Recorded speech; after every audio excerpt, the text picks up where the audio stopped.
नमस्कार, मैं दीपक शर्मा और मेरे YouTube मंच पर आपका स्वागत। दोस्तों, क्या ये दो लोग इस बार मोदी जी का विजय रथ रोकने जा रहे हैं? क्या उद्धव ठाकरे और शरद पवार इस बार मोदी जी के लिए ग्रहण बनने जा रहे हैं? और क्या दिल्ली का गेम इस बार मुंबई पलटने जा रहा है? दोस्तों, आज मैं आपको महाराष्ट्र की ज़मीनी सच्चाई दिखाना चाहता हूं। मैं दिखाना चाहता हूं कि पिछले कुछ दिनों से उद्धव ठाकरे की रैलियों में, शरद पवार की रैलियों में किस कदर भीड़ बढ़ती जा रही है। दिन ब दिन जन सैलाब उमड़ता चला जा रहा है। उद्धव ठाकरे जहां जहां रैलियां कर रहे हैं, महाराष्ट्र में जहां जहां रैलियां कर रहे हैं, वहां पर भीड़ 2 गुना, 3 गुना, 4 गुना दिन ब दिन बढ़ रही। एक तरफ खुले आसमान के नीचे जन सैलाब उमड़ रहा है और दूसरी तरफ मोदी और शाह को पंडाल में रैलियां करनी पड़ रही। और अगर ये रैलियां आप देखेंगी, पिछले 3-4 रैलियां देखेंगे उद्धव ठाकरे की, तो आपको अंदाजा होगा कि महाराष्ट्र में जनता का मूड क्या है। उत्तर प्रदेश के बाद देश के सबसे बड़े राज्य में वोटर का मूड क्या है। की शहा मोदी आणि अदानीच्या हातामध्ये देणार आहोत आघाडी काँग्रेस सोबत। मोदीजी, तुम्ही 14 सालीला जय भवानी, जय शिवाजी। मान्य उद्धवजी ठाकरे साहेब या आपल्याला संबोधित करतील।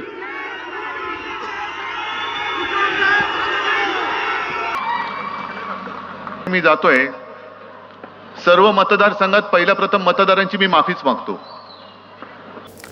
अब दोस्तों, जो सीधा सवाल है, जो साफ सवाल है, वो ये है कि अगर महाराष्ट्र में इस बार मोदी जी की जगह उद्धव ठाकरे की लहर चल रही है, या शरद पवार और उद्धव ठाकरे में करंट दिख रहा है उनकी रैलियों में, तो फिर इस बार महाराष्ट्र, जी हाँ, देश का दूसरा सबसे बड़ा राज्य, 48 सीटों वाला महाराष्ट्र, वहाँ पर मोदी जी इस बार कितनी सीटें ला रहे हैं, कितनी सीटें मोदी जी के खाते में इस बार जा रही हैं, यही सबसे बड़ा सवाल है।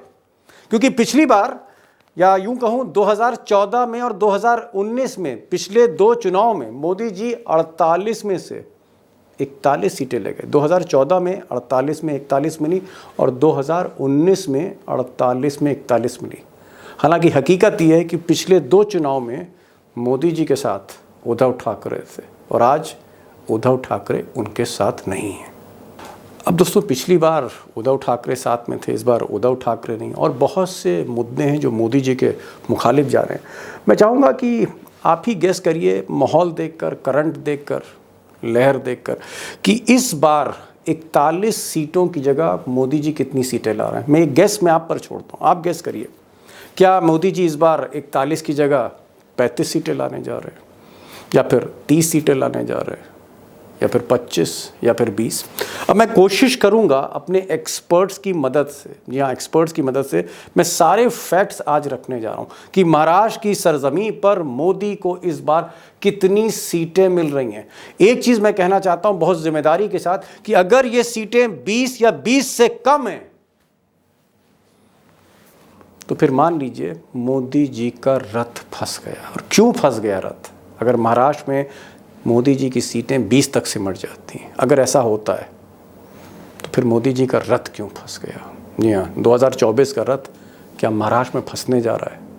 अब दोस्तों, जो बड़ा सवाल है वो ये है कि अगर आज की तारीख में मोदी जी की लहर नहीं है महाराष्ट्र में, और लहर अगर हमें उद्धव ठाकरे की रैलियों में दिख रही है, भीड़ उनके साथ दिख रही है, और जो पल्स ऑफ महाराष्ट्र है, या यूं कहें महाराष्ट्र में जो वोटर का मूड है, अगर कहीं ना कहीं वो मोदी जी के मुखालिफ जा रहा है, एंटी मोदी वेव तो नहीं कहूँगा, लेकिन कहीं ना कहीं मोदी से जैसे मोह भंग हो रहा हो। उसके कई मसले हैं, कई ऐसे प्रॉब्लम्स हैं जो मोदी जी के लिए एक बड़ी दीवार की तरह सामने खड़ी हो गई हैं, एक बैरियर की तरह खड़ी हो गई। और आज मैं कोशिश करूंगा एक्सपर्ट्स की मदद से कि उद्धव ठाकरे की या शरद पवार की रैलियों में भीड़ क्यों जा रही है, और 10 में से 6 लोग मोदी जी की बुराई क्यों कर रहे हैं, मोदी जी उन्हें पसंद क्यों नहीं आ रहे हैं, रास क्यों नहीं आ रहे। और तरह तरह के जो मुद्दे हैं महाराष्ट्र में, चाहे महंगाई का मुद्दा हो, बेरोजगारी का, और भी कई मुद्दे, ये सब कुछ, ये सारी प्रॉब्लम्स अगर हम एक साथ देखें, तो क्या फिर मोदी जी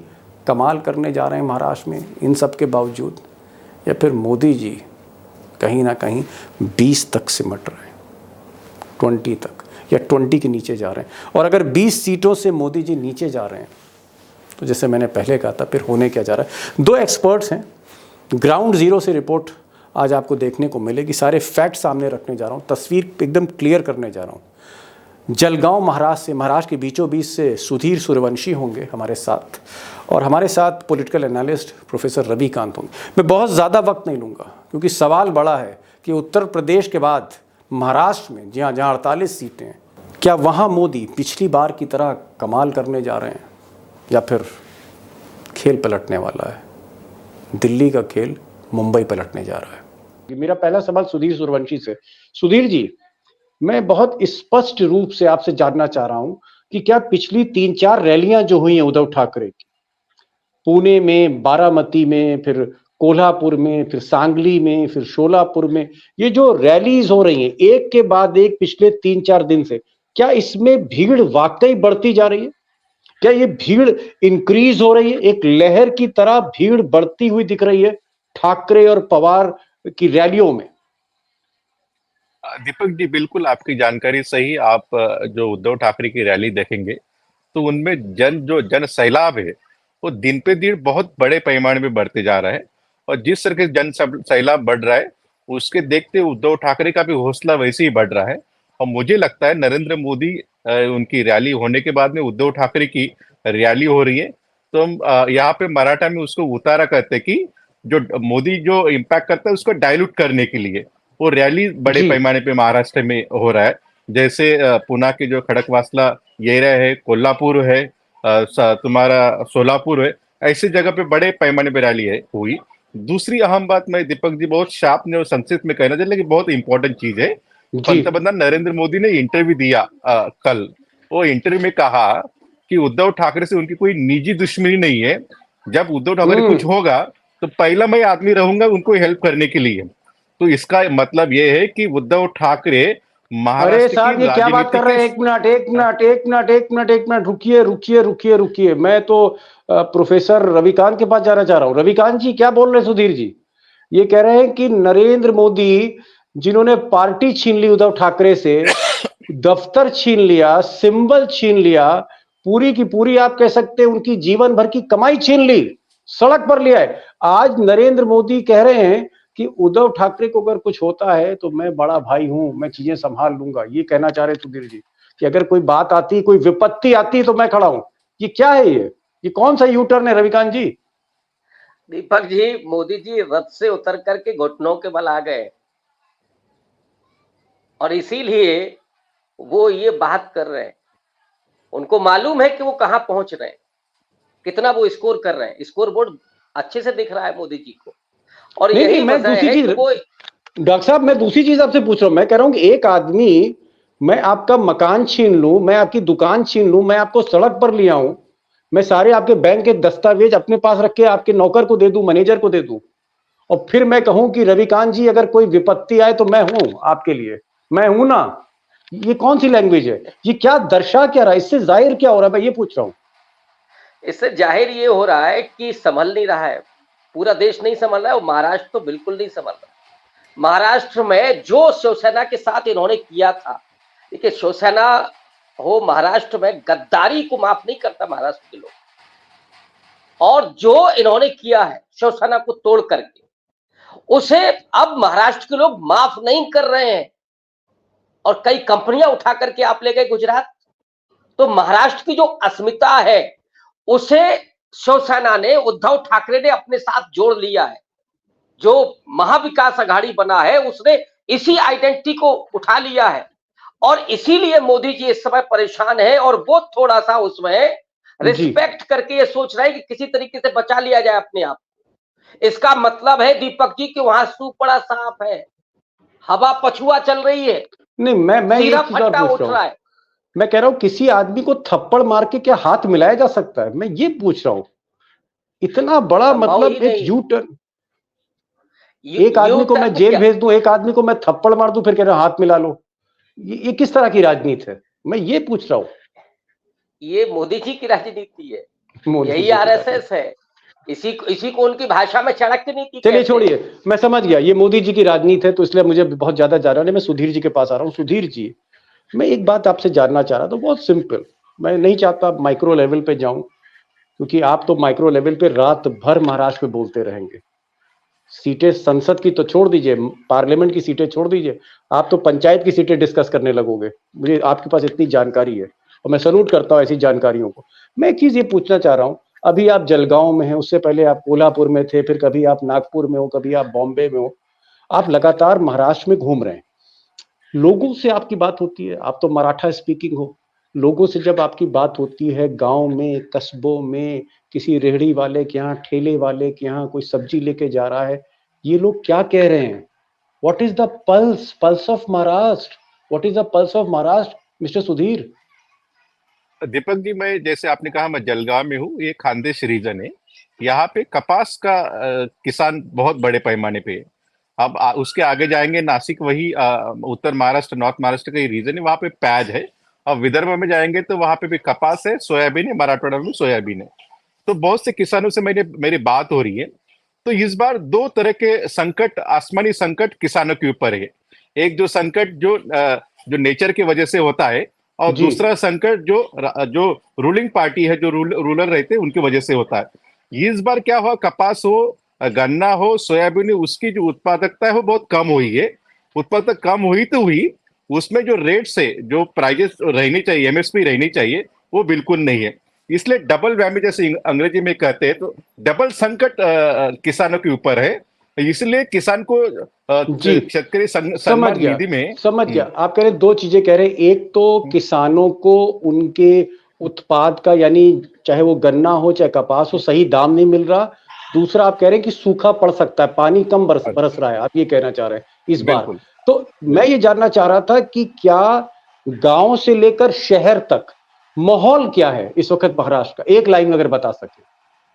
माहौल मैं एक लाइन में आपको बताना, मैं एक वर्ड में बताना चाहूँ तो एंटी इस्टेब्लिशमेंट माहौल है पूरे महाराष्ट्र में। आप जिसको सरकार ही के खिलाफ। मिलेंगे तो रूरल एरिया में किसानों का प्रॉब्लम बहुत बुरी तरह से उभर के आ रहा है। और दूसरा, जब अर्बन में आप पाव रखते हैं तो वहां पे इन्फ्लेशन, जैसे तो शिक्षा हो, हेल्थ हो, इनके प्राइजेस इतने कंपाउंडेड रेट में इतने बढ़ गए कि आदमी का जीना मुश्किल हो गया है। किसान सम्मान निधि में मोदी जी 6,000 रुपए देते हैं, लेकिन लोग बोल रहे हैं कि हमारी जेब से 50,000 रुपए निकाले जाते हैं, नीचे की जेब से, और ऊपर के जेब से सिर्फ 6,000 रुपए डाले जाते हैं। पहले ये बात बोली नहीं जाती थी दीपक जी। मैं ये कहना चाहता हूँ कि किसान ये एनालाइज नहीं करता था, लेकिन मैं पहली बार सुन रहा हूँ कि किसानों के मुंह से कैसे उनको जीएसटी के थ्रू भाव गिरा के कैसे उनके जो नुकसान किया जा रहा है, और दूसरी तरफ सिर्फ मामूली हेल्प किया जा रहा है। तो किसान मेरे ख्याल से जी। उनको रियलाइज हो गया है ये चीजों का। मुझे मुझे मुझे ऐसा लगता है कि जो ये किसान आंदोलन लगातार हम देख रहे हैं, और पहली बार हिंदुस्तान में सुर्खियों में, खबरों में किसान आंदोलन आया, हालांकि बहुत से किसानों की शहादत भी हुई दिल्ली बॉर्डर पे। उसके बाद पूरे देश में किसानों में एक जागरूकता आई है, एक जन जागरण हुआ है किसानों के बीच में। इसलिए किसान जो है कहीं ना कहीं अपना हिसाब सरकार से मांग रहा है। ये एक बात करें सुधीर जी, एक चीज और, ये भी मैं शॉर्ट में चाह रहा हूँ, सीधा सवाल, बजाय मैं आखिर में पूछूं, क्योंकि उसके बाद मैं अगला कमेंट जो है प्रोफेसर साहब से लेना चाह रहा हूं। महाराष्ट्र में पिछली बार 41 सीटें मोदी जी को मिली थी, एनडीए को। आपको लग रहा है कि 41 से ये सीटें काफी कम होने जा रही हैं? महाराष्ट्र में मोदी जी को कितनी सीटें मिलने जा रही हैं ओवरऑल? दीपक जी, आपको याद होगा जो कुछ दिन पहले हमने जो शो किया था, उसमें मेरी जो मिनिमम सीट जो महाविकास आघाड़ी को उनको 24 सीट दी थी, 24, और 24 महायुति यानी कि एनडीए को दी थी। लेकिन मैं जब अभी जमीन पे जो घूम रहा हूँ, लोगों से मिल रहा हूँ, जो उनकी जो मेरे ख्याल से एंगर जो दिख रहा है, जो विजिबल एंगर है, मुझे लगता है कि महाविकास आघाड़ी 50% से ज्यादा सीट महाराष्ट्र में लेके आ सकता है। ये जमीनी हकीकत है। अभी बाकी चीजों क्या होगा रिजल्ट के बाद, वो तो अलग चीज है, लेकिन जमीनी हकीकत है कि आप 10 लोगों को मिलोगे, 10 में से कम 5-6 लोग तो एग्रेसिवली मोदी के बारे में जो प्रेस करते थे, अच्छे बोलते थे, वो अगेंस्ट में बोल रहे पहली बार। दूसरी बार 2-3 ही लोग हैं जो मोदी को डिफेंड कर रहे एग्रेसिवली। वो तो आपको क्या लगता है कि क्या मोदी मतलब एनडीए, क्या मोदी जी की सीटें आपको 30 सीट दिख रही हैं, 25 दिख रही हैं, 20? 3 स्लैब मैंने दिए, 30 सीट 48 में, 48 में 25, या 20 से कम? मेरे ख्याल से वो 25 के नीचे वो समेट सकते हैं, वो 20 तक भी जा सकते हैं। वैसी बुरी हालत उनकी है, क्योंकि जैसे आपने जिक्र किया पहले सेगमेंट के, कोल्हापुर में जिस तरीके से उद्धव ठाकरे की रैली हुई, जिस तरह के सोलापुर में हुई, जिस तरह से पूना में हुई, तो उनका जो रैली का जो टेम्पो है वो दिन पे दिन बढ़ रहा है। अहम बात आपने कही। आपका ये कहना है कि दिन ब दिन उद्धव ठाकरे की लहर चढ़ रही है, लहर दिख रही है, सिंपैथी वेव दिख रही है। नंबर 2, आप कह रहे हैं कि सिंपैथी वेव जो दिन ब दिन बढ़ रही है, फेज वाइज बढ़ रही है, आपको लगता है कि मोदी जी जो 41 सीटें ले गए थे, 48 में से 41 बहुत बड़ा फिगर है। इस बार सुधीर जी बहुत ही आप कह सकते हैं सीनियर जर्नलिस्ट हैं, पूरा महाराष्ट्र घूम रहे, इनका आंकड़ा है कि 20 के आसपास मोदी जी आ सकते हैं। यानी अगर मैं गणित की बात करूं तो कम से कम 41 से 20 पर आने का मतलब है कि आधी ताकत मोदी खो रहे हैं महाराष्ट्र में। डॉक्टर साहब, आधी ताकत मोदी जी की जा रही है। 41 की जगह 20 सीट, और हो सकता है वो कह रहे हैं 20 से भी कम हो सकता है। अगर ये 20 सीट मिल रही हैं, 20 सीट मिल रही, मैं तो चलिए 20 दे रहा हूं, मैं 22 भी दे रहा हूं, लेकिन अगर इतनी कम सीटें हो रही, इतना नुकसान हो रहा है डॉक्टर साहब, इतना नुकसान हो रहा है, इसकी भरपाई कहां से होगी? उत्तर प्रदेश फंसा हुआ है, राजस्थान फंसा हुआ है, इसकी भरपाई कहां से डॉक्टर साहब? दीपक जी, आप बहुत सीनियर आदमी हैं, आपने मुझे लगता है हिंदुस्तान कोना कोना छाना है, आप बखूबी मोदी की पॉलिटिक्स को जानते हैं। गुजरात में, मध्य प्रदेश में, छत्तीसगढ़ में, उत्तराखंड में, ये 4 राज्य हम मान लेते हैं कि जो अभी भी मोदी मोदी वाले हैं। 4 राज्य आपने 4 राज्य बताए। एक मिनट, आपने 4 राज्य बताए। एक आपने कहा उत्तराखंड, दूसरा आपने कहा गुजरात, तीसरा आपने कहा मध्य प्रदेश, और चौथा छत्तीसगढ़। यानी मैं सीटें बता दूं आपको। उत्तराखंड में 5 सीटें, 5 में 5 पिछली बार मोदी जी ने जीती थी। फिर गुजरात की बात करूं तो गुजरात में 26 सीटें जीती थी। और अगर मध्य प्रदेश की बात करूं तो 29 में 28 सीटें जीती थी। और अगर छत्तीसगढ़ की बात करूं तो 11 में 9। अब इसमें कहां गुंजाइश है? इसमें तो कहीं गुंजाइश ही नहीं दिख रही मुझे। अरे गुजरात में 26 जीती है तो 26 में 28 जीत लेंगे क्या? ये स्ट्राइक रेट 90 के ऊपर है। हाँ। और अब ये भी स्थिति नहीं है, गुजरात में भी 2-3 सीटें ऐसी हैं जहां पर कांग्रेस जीत सकती है। मध्य प्रदेश में अब वो 29 वाला 28 वाला खेल नहीं है, छत्तीसगढ़ में 9 वाला खेल नहीं है। तो यहां पे भी आप अगर 1-1, 2-2 सीटें गंवा रहे हैं, जहां से आप उम्मीद लगा सकते, बाकी कौन सा दे देगा राज्य आपका? महाराष्ट्र की हालत पे हम लोग बात ही कर रहे हैं, बंगाल में ममता बनर्जी ने घेर रखा है, बिहार में लालू प्रसाद यादव, उनके बेटे और राहुल गांधी, वो लोग घेर चुके हैं। यहां आज नीतीश कुमार की वजह से आपको कुछ मिला नहीं। उत्तर प्रदेश में हालत बद से बदतर रोज हो रहे हैं, रोज हालत खराब हो रही है। यहां पर 60 सीटों पर बीजेपी फंसी हुई है 80 में से। अरे बाप रे बाप। बीजेपी कहां जुटाएगी? 20 सीटें मैं मानता हूं कि बीजेपी आसानी से जीत लेगी, लेकिन 60 सीटों पर सीधे मुकाबला है दीपक जी उत्तर प्रदेश में। तो आप कहां से सीटें जुटा रहे हैं बताइए? अंडमान ये तो मैं आपसे पूछ रहा हूं, भाई। नॉर्थ ईस्ट में भी आप सीटें गंवा रहे हैं। सर प्रोफेसर आप हैं, मैं नहीं हूं। मैं प्रोफेसर से पूछ रहा हूं कि भैया सीटें कहां से आ रही हैं? अंडमान निकोबार से आ रही हैं, लक्षद्वीप कहां से आ रही हैं? देखिए, मैं एक कांग्रेस के प्रवक्ता की बात कह सकता हूं, हालांकि वो ठीक नहीं है, लेकिन फिर भी मैं कह दूं, उन्होंने कहा कि पाकिस्तान से ला सकते हैं, और कहां से लाएंगे भाई? सीट है ही नहीं। 543 में से आप उत्तर भारत के मैक्सिमम सीटों पर आप जीते थे, एंटी इनकम्बेंसी है, वो सारी जो महाराष्ट्र में परिस्थितियां हैं वो सब जगह है। इन्फ्लेशन, बेरोजगारी, 2 बड़े मुद्दे हैं। और जो ब्लेंडर हुआ है मोदी जी से, वो था 400 पार और संविधान बदलना। इसने पूरे नॉर्थ इंडिया को बदल करके रख दिया। तो कहीं से कोई उम्मीद नहीं है दीपक जी, मुझे तो नहीं दिखाई पड़ता चश्मा लगा करके। नहीं, चश्मा नहीं, आप सही कह रहे हैं, चश्मा आपने लगाया भी हुआ है। और फिर प्रोफेसर की निगाहें, साहब कोई मामूली आदमी थोड़ी ना है, प्रोफेसर हैं आप, और राजनीति का पहाड़ा तो रटा हुआ है आपने। राजनीति पे जो आप बोल दें पत्थर की लकीर है डॉक्टर साहब। मैं आपको कहीं कम करके नहीं आंक रहा हूं, मैं बिल्कुल अंडरमाइन नहीं कर रहा हूं। आप सही सवाल कह रहे हैं कि ये सीटें कहां से मिलेंगी? अगर महाराष्ट्र का लॉस है तो ये महाराष्ट्र का लॉस मोदी जी कहां से रिकवर करेंगे? ये इट्स अ बिग क्वेश्चन। बहुत बड़ी बात कही आपने। सुधीर जी, ये जो 2 चंगू मंगू हैं, 2 चंगू मंगू जो हैं, मैं नहीं कह रहा, कांग्रेस के लोग कह रहे थे कि साहब ये जो एकनाथ शिंदे हैं और अजीत पवार, ये कहना नहीं चाहिए मुझे, लेकिन विपक्ष के लोग कह रहे थे, इसलिए मुझे अच्छा लगा तो मैंने कहा, ये जो लोग हैं अजीत पवार और एकनाथ शिंदे, किसी को 5 सीटें मोदी जी ने दी हैं, किसी को 15 सीटें दी, तो 20 सीटें तो इन दोनों को दे रखी हैं। ये कितने सीट मोदी जी को तोहफे में दे रहे हैं? जैसे पिछली बार उद्धव ठाकरे ने 18 सीटें दे दी थी और मोदी जी ने ताज पहन लिया था।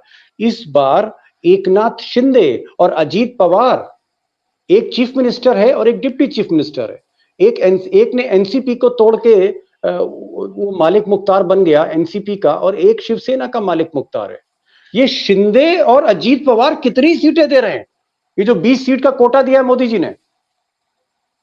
दीपक जी, ये शिंदे कितने भी खुद को कहे वो ठाकरे नहीं है। अजित पवार कितने भी कहे उनका सरनेम पवार है, वो शरद पवार नहीं है। ये चीज स्पष्ट है। इसके वजह से उनके साथ जनाधार नहीं है। अजित पवार ने खुद की बेबी बारामती में लड़ रही है, सुनित्रा पवार, तो उनको जिताने में मेरे ख्याल से अजित पवार पूरे 1 महीने में बारामती उनके दूसरे कॉन्स्टिट्यूंसी में गए ही नहीं है। इतनी ताकत उनको वहां पे लगानी पड़ रही है बारामती में। तो बाकी छीटे तो आप छोड़ दीजिए। दूसरी बात है शिंदे की, जिस तरीके से उद्धव ठाकरे उनके ऊपर अटैक कर रहे हैं, और शिंदे महाराष्ट्र के सीएम में बिल्कुल है, लेकिन उनके साथ जनाधार नहीं है। जब सर्वे हुए तो 5% ज्यादा से ज्यादा गवर्नमेंट होने के बावजूद लोग वोट शेयर उनके पास है, और मैक्सिमम 12 to 15% उद्धव ठाकरे के पास है। आज भी जो कोई आप कौन से भी गांव, कौन सा भी एरिया, ट्राइबल एरिया में चाहिए, दलित बस्ती में जाइए, मुस्लिम मोहल्ला में जाइए, किसी को भी पूछिए, किसान को पूछे कि असली शिवसेना किसकी है, तो आपको एकनाथ शिंदे की कोई बोलेगा नहीं। कोई अनपढ़ आदमी भी हो बोलेगा सेना यानी कि उद्धव ठाकरे, और एनसीपी यानी कि शरद पवार। ये दो चीज स्पष्ट है महाराष्ट्र में। इसी वजह से उद्धव ठाकरे और शरद पवार की जो सहानुभूति है, उसकी लाट बढ़ रही है, और मोदी जी ने वो भाप लिया, इसलिए कल कुछ नंबर कम गिरे। तो मुझे लगता है कि इसी वजह से उद्धव ठाकरे को थोड़ा खुश करने की कवायद आज से, मेरे ख्याल से 2 फेज, अभी तक तो 2 फेज ही हुए हैं, अभी तो 3 फेज महाराष्ट्र में बाकी है, तो अभी से उन्होंने कवायद शुरू कर दी है महाराष्ट्र में। आपको लगता है सुधीर जी, अब ये आपने बड़ी बात कह दी, मुझे लगता है आरपी से, मैं आरपी का सवाल है तो जवाब भी आप ही देंगे। आपने कहा कि मोदी जी मक्खन लगा रहे हैं, बटर लगा रहे हैं, और उद्धव ठाकरे को खुश करने की कोशिश कर रहे हैं। हमारे उत्तर प्रदेश में कह रहे हैं रिझा रहे हैं, रिझाना कहते हैं। तो ये जो रिझा रहे हैं, खुश करने की कोशिश कर रहे हैं, चापलूसी कर रहे हैं, आपको लगता है उद्धव ठाकरे इनकी बातों में आ जाएंगे, मोदी जी की बातों में आ जाएंगे? क्या मराठी गुजराती की बातों में आ जाएगा? क्या उद्धव ठाकरे कंप्रोमाइज कर लेंगे? नहीं, अभी तक तो मुझे लगता है कि उद्धव ठाकरे जिस तरीके से राजनीति कर रहे थे, मुझे लगता नहीं कि उद्धव ठाकरे कॉम्प्रोमाइज करेंगे, क्योंकि उद्धव ठाकरे को पता है कि बीजेपी के साथ में कॉम्प्रोमाइज करना है, यानी कि एकनाथ शिंदे और अजित पवार चंगो मुंगो हो जाना। ये भी बात क्लियर है। दूसरी बात, मुझे लगता है कि नरेंद्र मोदी जी ने भी थोड़ी कहा न कहा, थोड़ी मेरे ख्याल से उन्होंने भी जो सीटें कम हो रही है सर्वेज में और बाकी जगह में दो फेज में, उन्होंने भी एक्सेप्ट करके हुए दिख रहा है कि नहीं हमारी सीटें कम आने वाली, इसलिए हमको थर्ड पार्टी और दूसरे जो अलायंस है नॉन एनडीए, उनकी भी जरूरत है। ये भी उन्होंने एक्सेप्ट करके इनडायरेक्टली मुझे लग रहा है ये बात यहाँ पे फर्स्ट और उनके इंटरव्यू से। और दूसरी, उद्धव ठाकरे का टेम्पो, उद्धव ठाकरे की राजनीति अभी पूरी एंटी मोदी और एंटी शाह।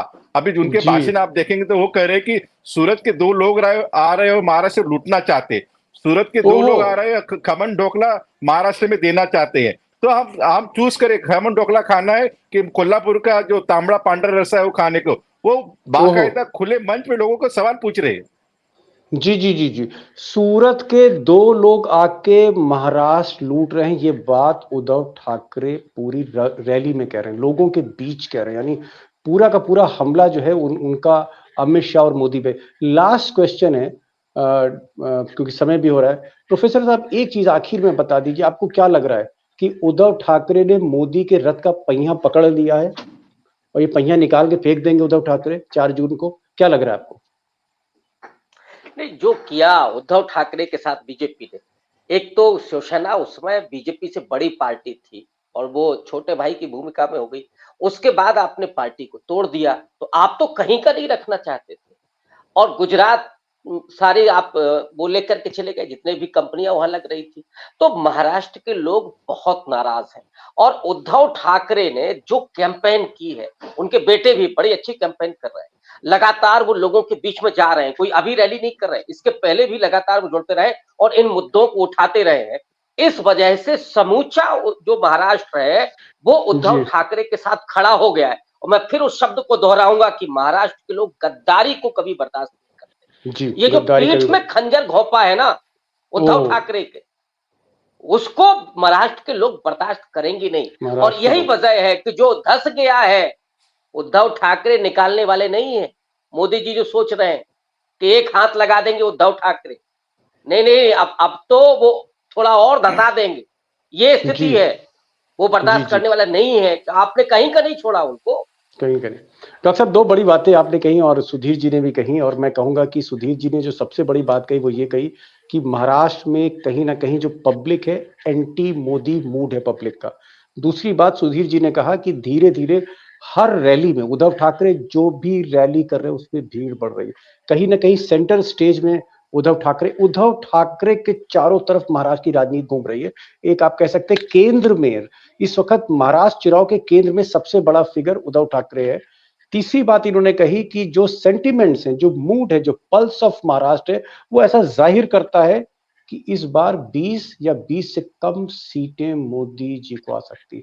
और जब यही सवाल मैंने प्रोफेसर साहब से पूछा तो प्रोफेसर साहब ने कहा कि महाराष्ट्र में जो मोदी जी को लॉस हो रहा है 20 सीटों का, उसकी भरपाई इनको कहीं से दिख नहीं रही। यानी कुल मिलाकर महाराष्ट्र में ऐसा लगा जा रहा है कि 4 जून को जो नतीजे आएंगे उसकी इबारत जो है कहीं ना कहीं वो महाराष्ट्र की दीवारों पर लिखी जा रही है। और सुधीर जी ने ठीक कहा कि उद्धव ठाकरे है कहीं ना कहीं मोदी जी का रथ ही रोक दे महाराष्ट्र में।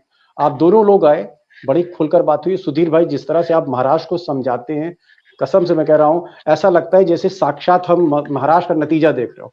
और डॉक्टर साहब का तो कहना ही क्या है, जिनकी जो समीक्षा होती है, जिस तरह से चीजों को रखते हैं, अगर मोदी और शाह सुनने तो हो सकता है कि कहीं ना कहीं बीपी थोड़ा सा बढ़ जाएगा अगर डॉक्टर साहब को सुनने।